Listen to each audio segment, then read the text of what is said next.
ভিডিওতে আমরা ষষ্ঠ শ্রেণী তৃতীয় পর্যায়ক্রমিক মূল্যায়নের গণিতের 12 নম্বর স্কুলের প্রশ্ন উত্তরগুলো আলোচনা করব। তো একের আয়তে আছে 42 মানে 42-এর রোমান সংখ্যা হবে XLII। দুয়ে দিয়েছে একটা ঘনকের প্রান্তিকী সংখ্যা, প্রান্তিকী মানে হচ্ছে ধার সংখ্যা 12। তিনে দিয়েছে 0.25-এর 25% মানে 25% হচ্ছে কত। তাহলে এটা আমরা একটু করে দেখব। তাহলে এটা হচ্ছে একের দাগের 3। তাহলে 0.25 মানে হচ্ছে 25-এর 100 আর 25% মানেও হচ্ছে 25-এর 100। অতএব 0.25-এর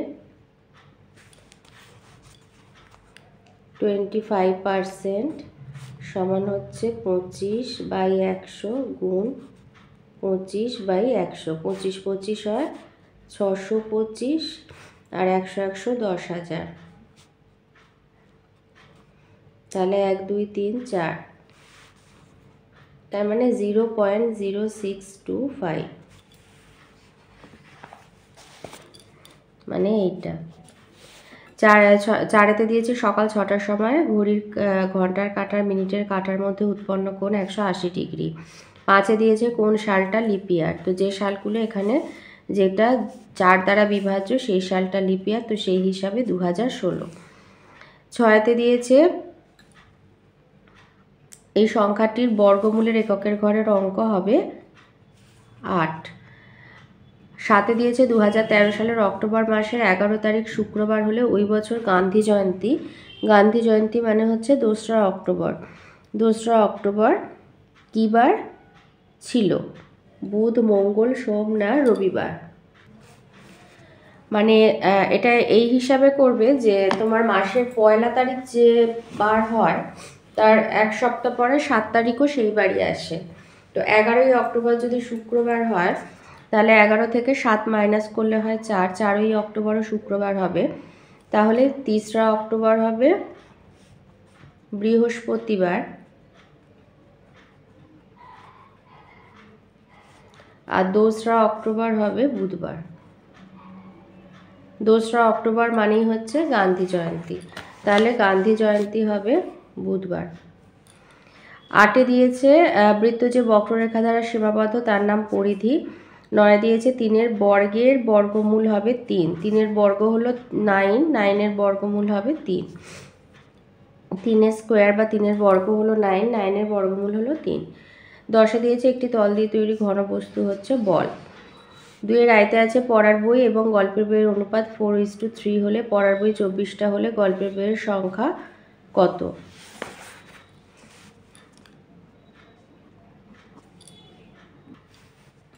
তাহলে পড়ার বই গল্পের বই সমান 4:3, তো এটাকে লব হরের আকারে লিখবে।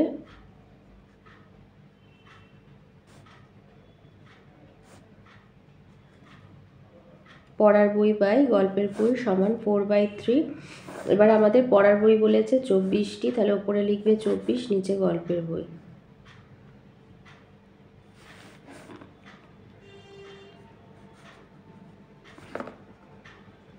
এবার কোনাকুনি গুণ হবে 24 গুণ 3 আর এটা 4 গুণ গল্পের বই। তো একেবারে আমি লিখে দিচ্ছি গল্পের বই সমান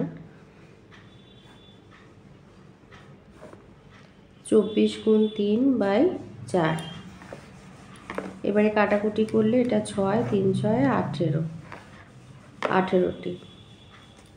তাহলে উত্তর গল্পের বইয়ের সংখ্যা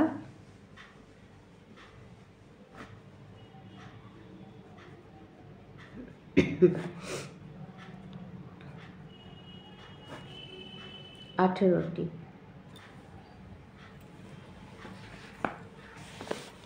2-এতে দিয়েছে 8 বছর 7 মাস 21 দিন গুণ 9 সমান কত বছর কত মাস কত দিন?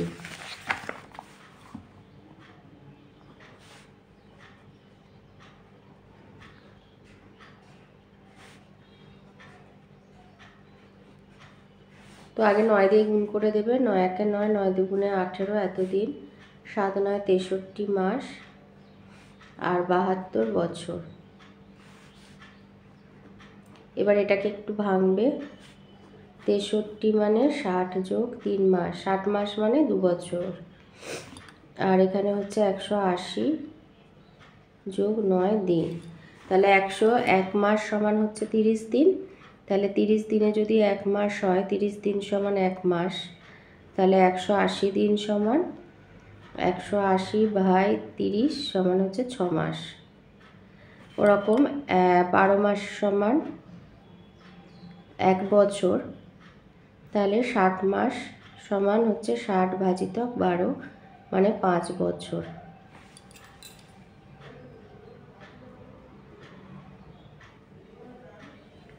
পাঁচ বছর, 60 মাস সমান 5 বছর, আমারটা বলা ভুল হয়েছে। তাহলে এখানে 72 যোগ 5 বছর, 3 যোগ 6 মাস, 9 দিন, সরি 77 বছর 9 মাস 9 দিন। তিনেতে আছে সমানুপাতে আছে কিনা দেখাও, 12, 30, 14 আর 70। তো সমানুপাতের সূত্র হচ্ছে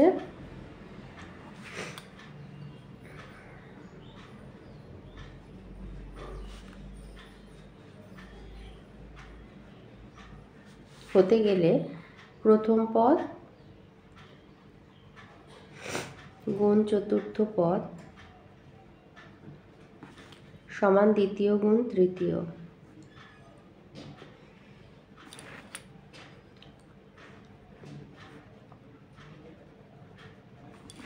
তাহলে আমাদের এখানে যেখানে যেরকম দেয়া আছে পরপর প্রথম দ্বিতীয় তৃতীয় চতুর্থ ধরবে। তাহলে প্রথম পদ সমান 12,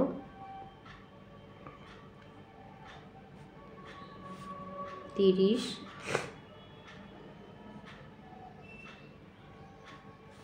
14, চতুর্থ পদ সমান 70। তাহলে অতএব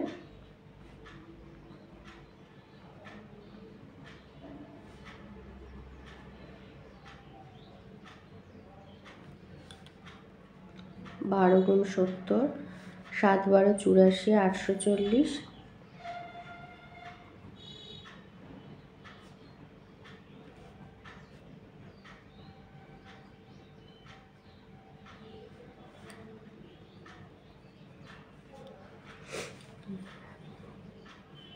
তিন চতুং 42, 420। অতএব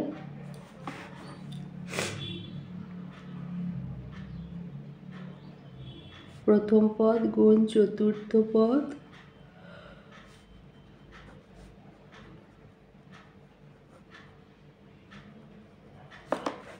দ্বিতীয় পদ গুণ তৃতীয় পদ।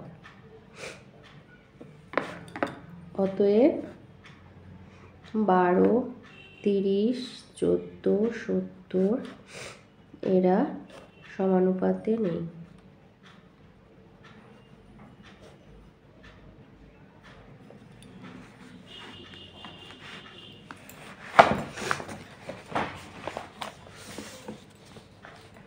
চারেতে দিয়েছে 25, 36 আর 54 গসাগু কত?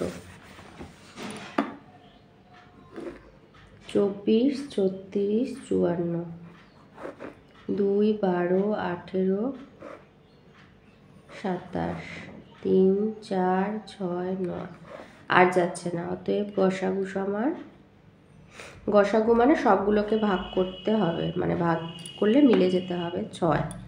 তাহলে গসাগু সমান হচ্ছে 6। 5-এ দিয়েছে 12 মিটার বাহু বিশিষ্ট একটা সমবাহু ত্রিভুজের পরিসীমার সঙ্গে বর্গক্ষেত্রের পরিসীমার সমান হলে বর্গক্ষেত্রের ক্ষেত্রফল কত? তাহলে ত্রিভুজের পরিসীমা কি করে বার করে? 3টে বাহুর যোগফল করে, 3টে বাহুর দৈর্ঘ্য আর কি যোগ করে ত্রিভুজের পরিসীমা বার করে। তো এখানে যেহেতু এটা সমবাহু ত্রিভুজ, তাহলে সমবাহু ত্রিভুজের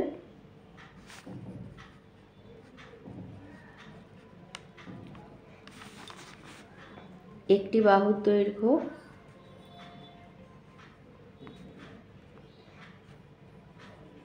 12 মিটার। অতএব ত্রিভুজের পরিসীমা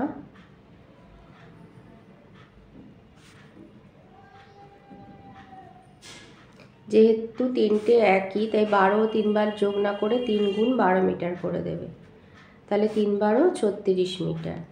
তো এই 36 মিটার বলছে বর্গক্ষেত্রের পরিসীমা, শর্তানুসারে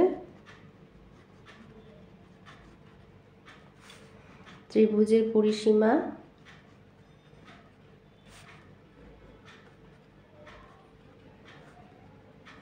সমান বর্গক্ষেত্রের পরিসীমা।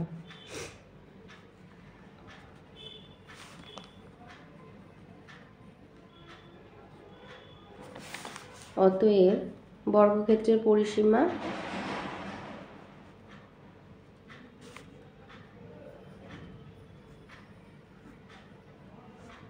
36 মিটার। অতএব বর্গক্ষেত্রের একটি বাহুর দৈর্ঘ্য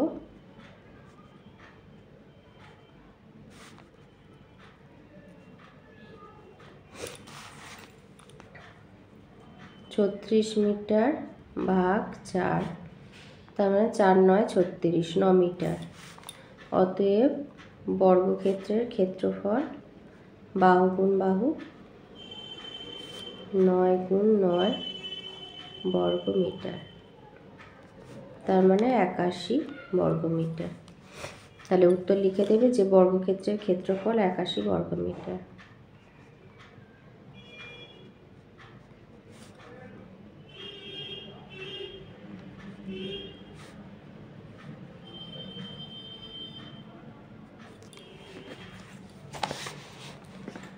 ছয়তে দিয়েছে 1-এর 2, 1-এর 3, 1-এর 4-এর সরল অনুপাতটি লেখো। আচ্ছা, যখন কোনো সরল অনুপাত বার করতে দেবে এরকম কোনো ভগ্নাংশের, তো সেক্ষেত্রে লসাগু বার করে নেবে। লসাগু বার করে নিয়ে একই হর বিশিষ্ট করে নেবে। তাহলে এবারে হরগুলো কেটে যাবে, কেটে গেলে তাহলে হবে 6:4:3।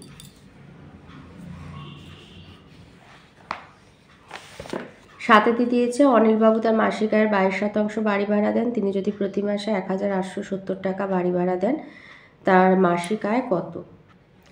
আচ্ছা, তাহলে মাসিক আয়ের 22% বাড়ি ভাড়া দেন আর প্রতি মাসে 1870 টাকা বাড়ি ভাড়া দেন, তাহলে মাসিক আয় সমান 1870 ভাজিত 22%।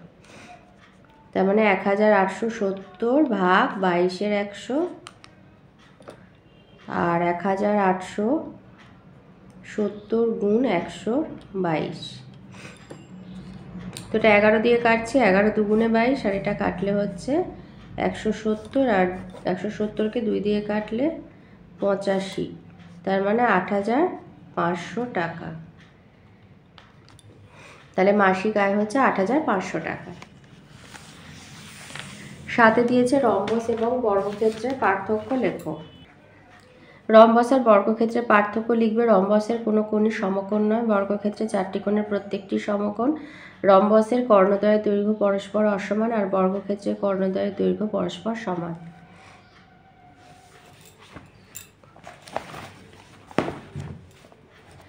নয়তে দিয়েছে দুইটি ধনাত্মক সংখ্যার গুণফল 147, বড় সংখ্যাটি ছোট সংখ্যা 3 গুণ হলে বড় সংখ্যাটি কত? তো যেহেতু বড় সংখ্যাটি ছোট সংখ্যা 3 গুণ, তাহলে বড় সংখ্যা ছোট সংখ্যা x হলে বড় সংখ্যা 3x হবে। আর শর্তানুসারে x আর 3x এর গুণফল হবে 3x² সমান 147। তাহলে x² সমান হবে 147/3। 147কে 3 দিয়ে ভাগ করলে 49। অতএব x সমান হবে √49 করবে বর্গমূল, তার মানে 7।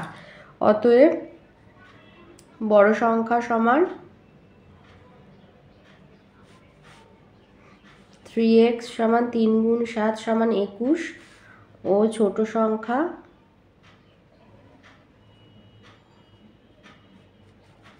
x সমান 7। তাহলে বড় সংখ্যা হবে 21, ছোট সংখ্যা হবে 7। 10-এ দিয়েছে 1000-এর নিকটতম পূর্ণবর্গ সংখ্যা কত? তো 1000 বলেছে 1000-এর নিকটতম পূর্ণবর্গ সংখ্যা কত? 1000-এর ভাগ প্রক্রিয়ায় বর্গমূল করবে। 3 3-কে 9, 100, একে 3 দিয়ে গুণ করে 6, এখানে 1, এখানে 1 লিখলে 61। তাহলে 9, 6 1 7, 8 9 10, 3 39। অতএব 31-এর স্কোয়ার সমান হচ্ছে 1000 - 39, তাহলে হচ্ছে এটাকে 10 ধরেছি, 1 গাঁটে 10, 3 একে 4, 5 6 7 8 9 10, 961। আর 31-এর পরবর্তী সংখ্যা 32-এর স্কোয়ার সমান হচ্ছে 32 গুণ 32, তাহলে 2 দিয়ে 4, 3 দুগুণে 6, 3 দুগুণে 6 9, 4 12 2 হাতে 1 10, 1024। তাহলে 32-এর স্কোয়ার মানে 32 গুণ 32 সমান 1024। অতএব 1000-এর নিকটতম পূর্ণবর্গ সংখ্যা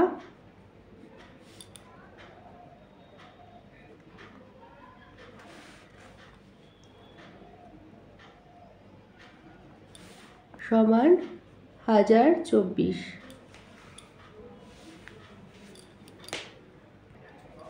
11তে বলেছে ভাগ পদ্ধতিতে বর্গমূল নির্ণয় করা।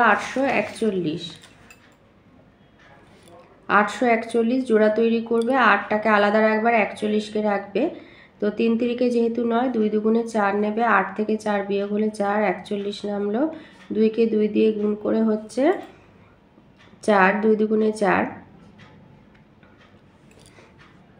তাহলে এখানে লিখবে 9, এখানেও 9। এবার একে 49কে 9 দিয়ে গুণ করলে 9 9 81, 1 হাতে 8, 4 9 36, 36 আর 8 44।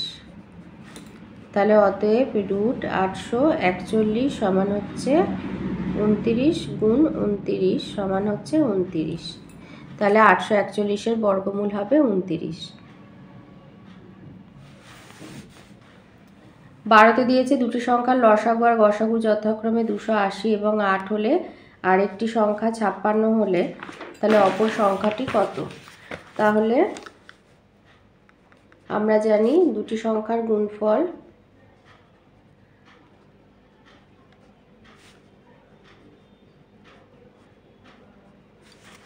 লসাগু গুণ গসাগু।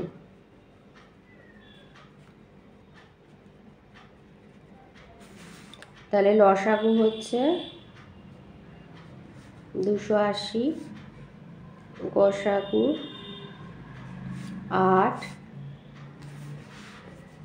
একটি সংখ্যা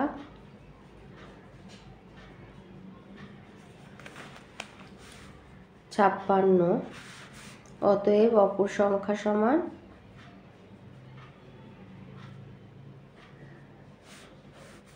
লসাগু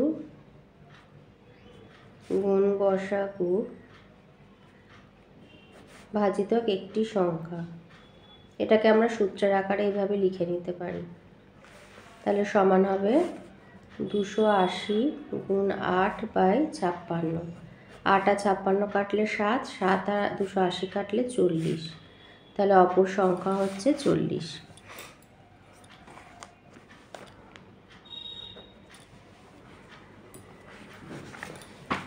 তিনের দাগে আসি। তিনের আয়তে দিয়েছে পাড়া সুকান্ত স্মৃতি গ্রন্থাগারের সদস্যদের প্রত্যেক সদস্য সংখ্যার সমান সংখ্যক চাঁদা দেওয়ায় মোট 729 টাকা চাঁদা উঠেছে। গ্রন্থাগারের সদস্য সংখ্যা কত? তাহলে 729-এর ভাগ প্রক্রিয়ার বর্গমূল করে দেবে। 2 দুগুণে 4, 329, একে 4 দিয়ে গুণ করলাম 7, 2-এর পিঠেও 7 লিখলে এবার 47-কে 7 দিয়ে গুণ করে 7 7 49-এর 9, হাতে রইল 4, 4 7 28, 32। অতএব রুট 729 সমান হচ্ছে 27 গুণ 27 সমান 27 জন। তাহলে উত্তর লিখবে যে গ্রন্থাগারের সদস্য সংখ্যা 27 জন।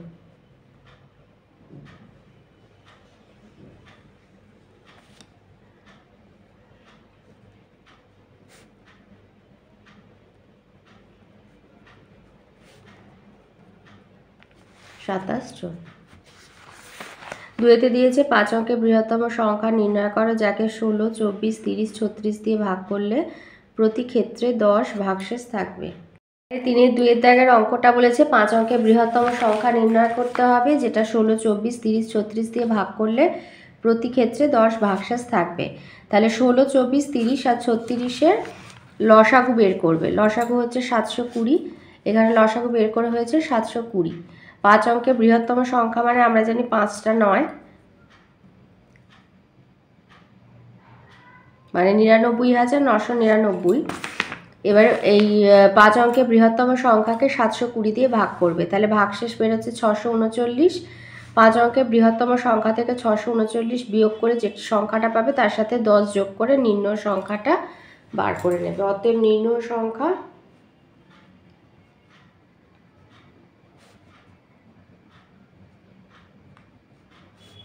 99,370। 3-তে দিয়েছে তোমার বন্ধু প্রিয়ার উচ্চতা 160 সেন্টিমিটার, মায়ের উচ্চতা 170 সেমি, প্রিয়ার ওজন 40 কিলোগ্রাম, মায়ের ওজন 42.5 কিলোগ্রাম। উচ্চতার সঙ্গে ওজন সমানুপাতে আছে কিনা হিসাব করো আর সমানুপাতগুলি গঠন করো। তার মানে 160, 170 আর 40 আর 42.5 সমানুপাতে আছে কিনা দেখতে হবে।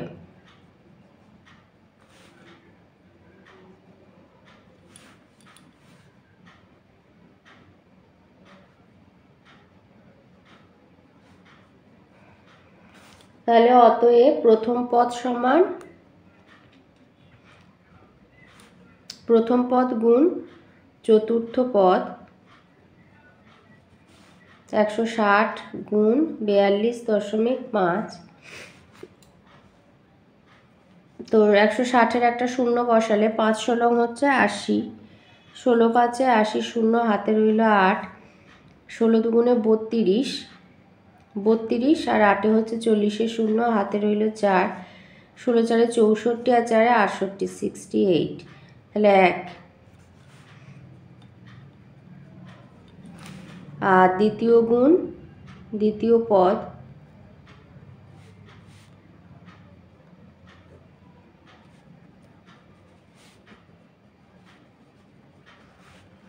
এই দুটো শূন্য আর 17 4-এ হচ্ছে, তাহলে অতএব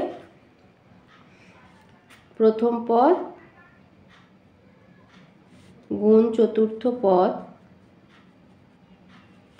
সমান দ্বিতীয় পদ গুণ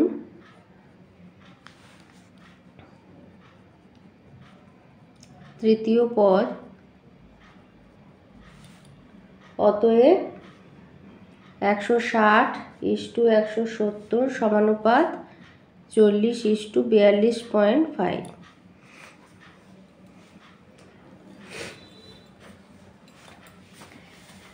4-এ দিয়েছে চাঁদার সাহায্য ছাড়া শুধুমাত্র স্কেল আর পেন্সিল কম্পাসের সাহায্যে 52.5 ডিগ্রি আর 11.5 ডিগ্রি কোণ অঙ্কন করো।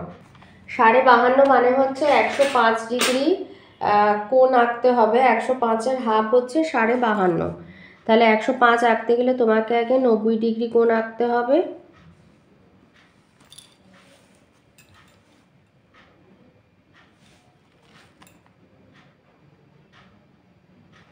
এরকম একটা দাগ টেনে এরকম কম্পাসটা বসিয়ে যে কোনো মানে ব্যাসার্ধ নিয়ে বৃত্তচাপ আঁকবো, একই মাপ রেখে এইভাবে এটা 90 ডিগ্রি কোণ আঁকছি।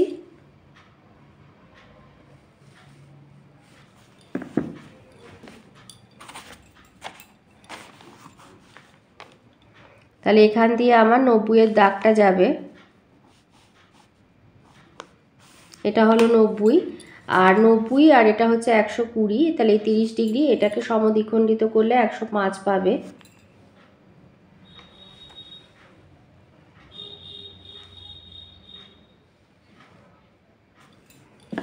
এই 105 ডিগ্রি কোণ হলো।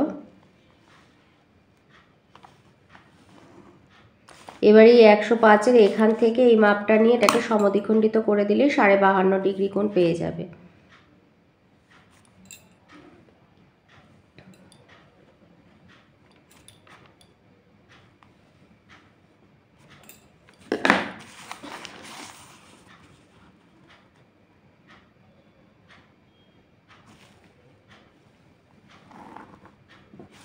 এটা হচ্ছে 52.5 ডিগ্রি কোণ, আর এখানে নাম দিয়ে দেবে এ বি আর এখানে সি নাম দিয়ে দিলে, তাহলে এবিসি হচ্ছে 52.5 ডিগ্রি।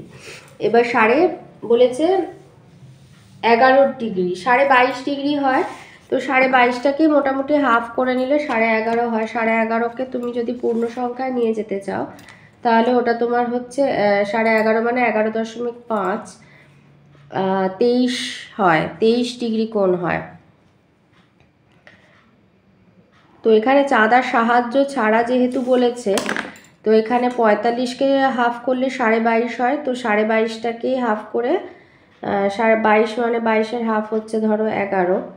তো মোটামুটি ওই 11 ডিগ্রি কোণ আঁকা আর কি সম্ভব। 11.5 ডিগ্রি কোণ আঁকা একটু অসুবিধা আছে। তাহলে চাঁদার সাহায্যে 22 ডিগ্রি কোণ এঁকে সেটাই 23 ডিগ্রি কোণ এঁকে নিয়ে সেটাকে সমদ্বিখণ্ডিত করতে হবে। তো প্রথমেই 90 ডিগ্রি কোণ এঁকে নেবে।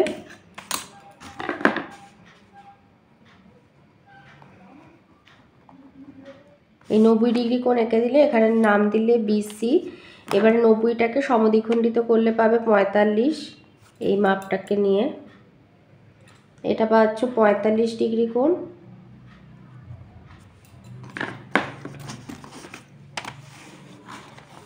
পঁয়তাল্লিশ আমাদের চাই না, আমাদের 11.5 বলেছে।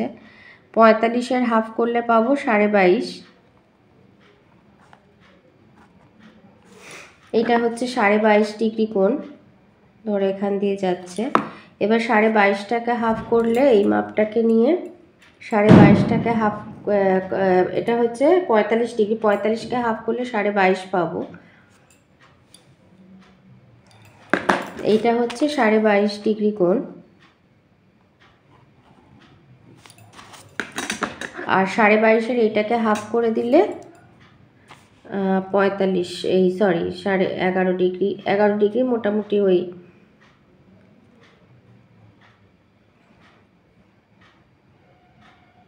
পুরো 11.5 না হোক, মোটামুটি ওই 11 ডিগ্রি কাছাকাছি যাবে। এবার এখানে নাম দিয়ে দিলে এখন এটাকেই মোটামুটি 11.5। এটা যদি আমরা কম্পাসের সাহায্যে একটু দেখি, এই যে ওই 11ই হয়েছে, ধরো 11.5 আর অতটা হয়নি।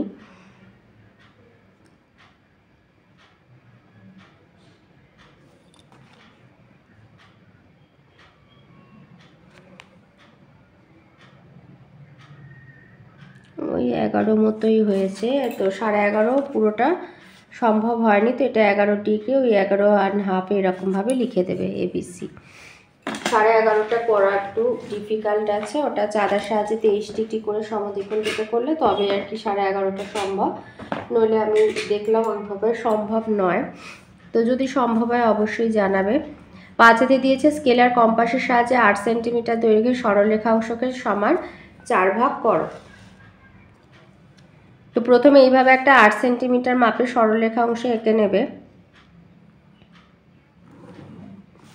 একে নাম দিয়ে দিলে ধরো এ বি।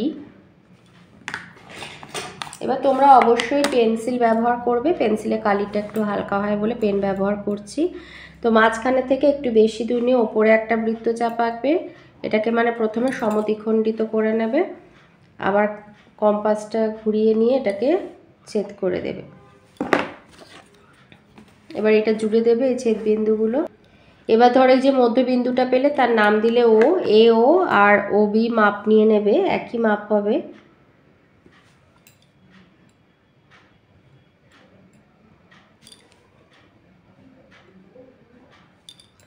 এবারে এ বিন্দুতে কাঁটা বসিয়ে ওপরের দিকে একটা বৃত্তচাপ আঁকবে আর নিচের দিকে একটা। ও বিন্দুতে কাঁটা বসিয়ে ওই বৃত্তচাপটাকে ছেদ করবে, একইভাবে এদিকেও করবে।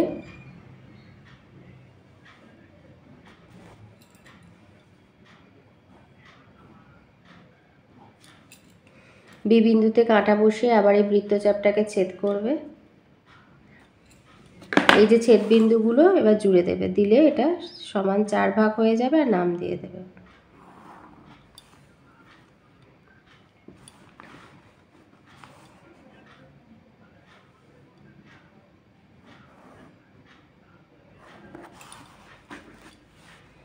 এখানে সি, এখানে ডি নাম দিয়ে দিলে এই সমান 4 ভাগ হয়ে গেল। ছয়তে দিয়েছি তিনটি ধনাত্মক সংখ্যার প্রথম ও দ্বিতীয়টির গুণফল 24, দ্বিতীয় ও তৃতীয়টির গুণফল 48 আর প্রথম আর তৃতীয়টির গুণফল 32 হলে সংখ্যা তিনটি নির্ণয় করো।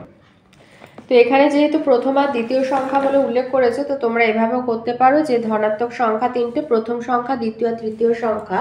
তো শর্তানুসারে প্রথম সংখ্যা গুণ তৃতীয় সংখ্যা হচ্ছে 32, দ্বিতীয় গুণ তৃতীয় হচ্ছে 48 আর প্রথম সংখ্যা গুণ দ্বিতীয় সংখ্যা সমান হচ্ছে 24। তো এটা হচ্ছে 1 নম্বর সমীকরণ, এটা 2, এটা 3 নম্বর সমীকরণ। তাহলে 1, 2 আর 3 গুণ করে আমরা পাচ্ছি কি প্রথম গুণ তৃতীয় সংখ্যা গুণ দ্বিতীয় গুণ তৃতীয় সংখ্যা গুণ প্রথম গুণ দ্বিতীয় সংখ্যা। তাহলে প্রথম আছে দেখো দুটো, দ্বিতীয় আছে দুটো, তৃতীয় দুটো। আর এখানে লিখলে 32 গুণ 48 গুণ 24। তাহলে প্রথম স্কোয়ার গুণ দ্বিতীয় স্কোয়ার গুণ তৃতীয় স্কোয়ার সমান এটা। এবারে বর্গমূল যদি করি তাহলে খুব বেশি ভাঙবে না। 48কে ভেঙেছি 2 গুণ 24 করে, 32 আর 2 গুণ করে 64, 64 মানে 8 গুণ 8, এটাকে 24 গুণ 24 রেখে দিয়েছি। তো সেখান থেকে একটা বেরোলো 8 গুণ 24 সমান 192। তাহলে প্রথম সংখ্যা এই 192 হচ্ছে তিনটে সংখ্যার গুণফল, প্রথম দ্বিতীয় তৃতীয় সংখ্যার গুণফল হচ্ছে 192। তাহলে আমি যদি শুধু প্রথম সংখ্যা পেতে চাই তাহলে এই তিনটে সংখ্যার গুণফল থেকে দ্বিতীয় তৃতীয় সংখ্যার গুণফল ভাগ করে দেবো। তাই 192 ভাগ 48 সমান হচ্ছে 4। দ্বিতীয় সংখ্যা মানে তিনটে সংখ্যার গুণফল থেকে প্রথম আর তৃতীয় সংখ্যার গুণফল ভাগ করে দেবো। তাই 192 ভাগ 32 মানে 6। আর তৃতীয় সংখ্যা মানে তিনটে সংখ্যার গুণফল থেকে প্রথম আর দ্বিতীয় সংখ্যা ভাগ করে দেবো, 192 ভাগ 24 মানে 8। তাহলে সংখ্যা তিনটে হচ্ছে 4, 6 আর 8। 7-এ দিয়েছে তোমাদের পরিবারের মোট মাসিক খরচের 4750 টাকা খাওয়ার জন্য ব্যয় হয়, অন্যান্য খরচ হয় 5900 টাকা। যদি খাওয়ার খরচ 12% বৃদ্ধি পায়, অন্যান্য খরচ 9% হ্রাস পায়, তাহলে মোট খরচ বাড়বে না কমবে হিসাব করো। আচ্ছা, তাহলে বলেছে যে তোমাদের পরিবারের মোট মাসিক খরচে 4750 টাকা খাওয়ার জন্য ব্যয় হয় আর অন্যান্য খরচ 5900 টাকা। যদি খাওয়ার খরচ 12% বৃদ্ধি পায়, অন্যান্য খরচ 9% হ্রাস পায়, তাহলে মোট খরচ বাড়বে না কমবে। তাহলে যখন খাওয়ার জন্য খরচ ছিল 4750 আর অন্যান্য খরচ 5900 টাকা, তখন মোট মাসিক খরচ ছিল 10650 টাকা। এবার খাওয়ার খরচ 12% বৃদ্ধি পেয়েছে, মানে 4750 টাকা 12% মানে 4750 গুণ 12 100, এর একটা শূন্যের একটা শূন্য কেটে দিলে এবার 5 দিয়ে কাটলে 5 9 45 আর 5 5 25 মানে 95 5 475। আর 5কে 10কে 2 দিয়ে কাটলে 5 দিয়ে কাটলে 2 আর 12কে 2 দিয়ে কেটে 6। তাহলে 95 আর 6 গুণ করলে 5 6 30, হাতে 30-এর শূন্য হাতে 3, 6 9 হচ্ছে 54 আর 3 57, 570 টাকা বেড়েছে। তাহলে বর্তমানে খাওয়ার জন্য খরচ হচ্ছে 4750 যোগ 570। তাহলে যোগ করলে হচ্ছে 7 আর 5 12, 2 হাতে 1 হাতে 1, 7 আর 1 8, 8 আর 5 13, 3 হাতে 1, 4 1 5, 5320 টাকা হচ্ছে বর্তমানে খাওয়ার জন্য খরচ। আর অন্যান্য খরচ 9% হ্রাস পেয়েছে, তাহলে 5900 টাকা 9% মানে 5900 গুণ 9 100, 9/100, শূন্যগুলো কেটে গেল, 59 আর 9 গুণ করলে 9 9 81, 1 হাতে রইল 8 আর 5 9 45 আর 8 যোগ করলে 53, মানে 531 টাকা কমেছে। তাহলে বর্তমানে অন্যান্য খরচ 5900 থেকে 531 মাইনাস করলে তোমার এটাকে 10 ধরবে। তাহলে 9 গাটে 10, হাতে 1, 3 1 4, আবার এটাকে 10 ধরছো, 6 গাটে 10, হাতে 1, 5 1 6, কোথায় মানে 9 থেকে 6 মাইনাস করলে 3, তাহলে 5369 টাকা। তাহলে বর্তমানে মোট মাসিক খরচ হচ্ছে ওদিকে 5320 টাকা, এদিকে 5369, যোগ করলে 10689 টাকা। তাহলে মোট মাসিক খরচ বাড়বে 10689 থেকে 10650 মাইনাস করলে 39 টাকা মোট মাসিক খরচ বাড়বে। 7-এ দিয়েছে সংজ্ঞা লেখো শঙ্কু আর লম্ব বৃত্তাকার চোঙের সংজ্ঞা দিতে বলেছে। শঙ্কু কাকে বলে? লিখবে যে সমস্ত ঘনবস্তুর তলদেশ সমতলীয় বৃত্তাকার এবং ভূমি থেকে ওপরের দিকে পৃষ্ঠতলের পরিধি ক্রমশ হ্রাস পেতে পেতে শীর্ষ একটি বিন্দুতে পরিণত হয়, তাদের শঙ্কু বলা হয়। যেমন বরের টোপর, মোচার অগ্রভাগ, ওলন ইত্যাদি। আর আছে লম্ব বৃত্তাকার চোঙ। চোঙ বা বেলন আর ওই লম্ব বৃত্তাকার চোঙ একই, যে ঘনবস্তু দুই প্রান্ত বৃত্তাকার সমতলীয় আর সুষম বক্রাকার পৃষ্ঠতল বেষ্টিত তাকেই লম্ব বৃত্তাকার চোঙ বলে, যেমন রোলার, কৌটো, পেন্সিল, টিউব, লাইট, জলের পাইপ প্রভৃতি। 9তে দিয়েছে একটা স্তম্ভচিত্র অঙ্কন করতে, বিষয় দিয়েছে বাংলা, অঙ্ক, ইংরাজি, ইতিহাস আর ভূগোল, আর প্রাপ্ত নম্বর দিয়ে দিয়েছে স্তম্ভচিত্র অঙ্কন করে দেখাতে হবে। এইভাবে স্তম্ভচিত্রটা 1 একক সমান 5 নম্বর ধরে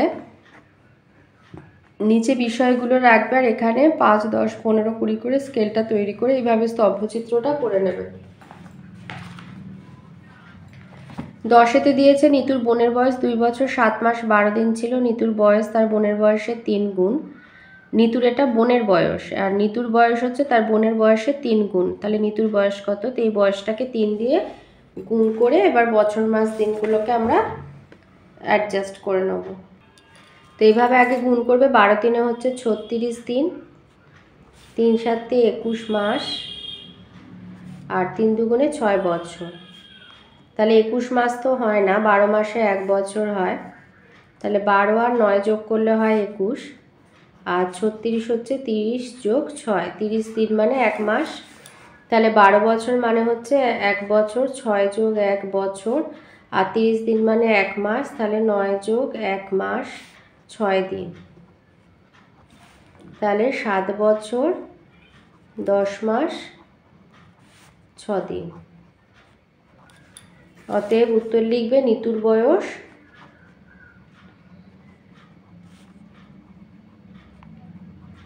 7 বছর 10 মাস 6 দিন।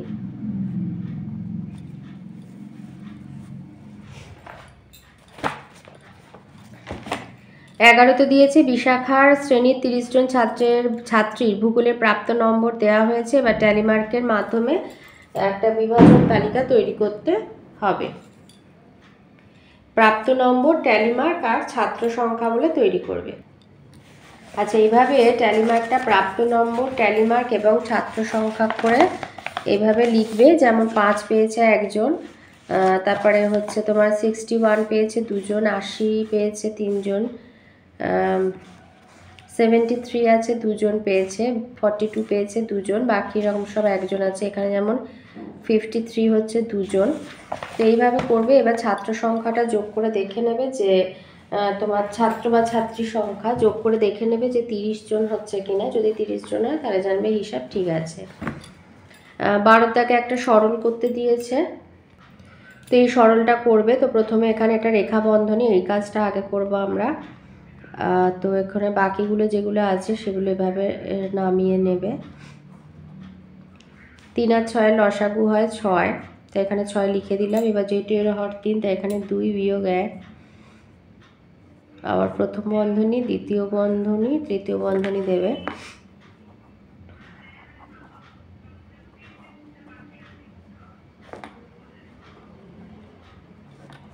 এবার এখান থেকে পাচ্ছি তাহলে 1 এর 6। এবার প্রথম বন্ধনীর ভেতরে চলে আসলাম। এবার এই কাজটা আগে করব। 2 আর 6 লসাগু 6 হয়। এগুলো জেনে রাখলে অঙ্ক তাড়াতাড়ি হয়। তাহলে এখানে পাচ্ছি 6, এখানে যেহেতু হর 2 তাই এখানে হবে 3, এখানে যেহেতু 1 আছে 3 একে 3, আর এটা 1।